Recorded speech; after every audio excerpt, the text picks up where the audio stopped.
Hey guys, welcome to Hertz Life. I'm Derek Hertz. Have you ever tried to live for God in your own effort, kind of in a striving way? I went to bed one night just thinking, I want to be a Christian, but I just don't think I have the energy to do it. I woke up the next morning and I heard God's voice, that internal voice that sounds a lot like you, and he said, Derek, put my yoke upon you. My yoke is easy and my burden's light. Now if you don't know what a yoke is a wooden thing that goes over two oxen's necks that unite them to do the work together. And I was so frustrated at the time that I was like, okay God, whatever.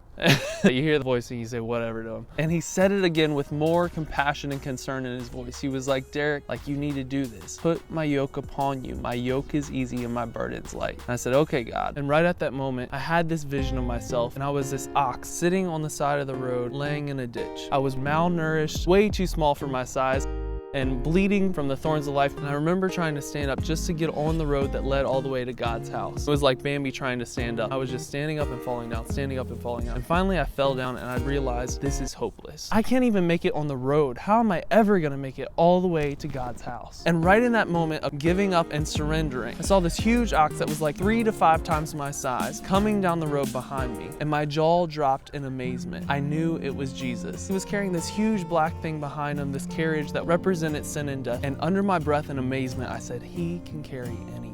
And he pulled up alongside of me, stopped and looked at me with compassion. He said, Derek, put my yoke upon you. My yoke is easy and my burden's light. And I said, okay, Lord. I stood up next to him, but instead of this yoke going over our necks as wood, he lifted me off to the ground and it turned into rope and he wrapped it around our torsos. So my feet were dangling from the ground because he was so much taller than me. Then he looked at me and he said, now let's go do the master's work. We went down the long road, and then the vision fast forward and it was Judgment Day at God's house. And I remember him looking at me and saying, good job, my good and faithful servant. I was shocked and appalled, and I said, God, you don't understand. You can't give me credit for this. Jesus did it all. He carried me the whole way. I did absolutely nothing. And he smiled and looked at me like, that's exactly what you were supposed to do. Let Jesus carry you. And he said, good job, my good and faithful servant. And he gave me all the rewards of Christ.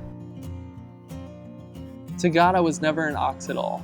I was just a son being carried. Jesus did all the work. It is finished. I am complete in him. Rest in his completeness. And all good fruits in my life come from living in that. So my prayer every day is, Holy Spirit, teach me what it looks like to be carried by you. All right, guys, remember to like, subscribe, follow, and I'll see you next week.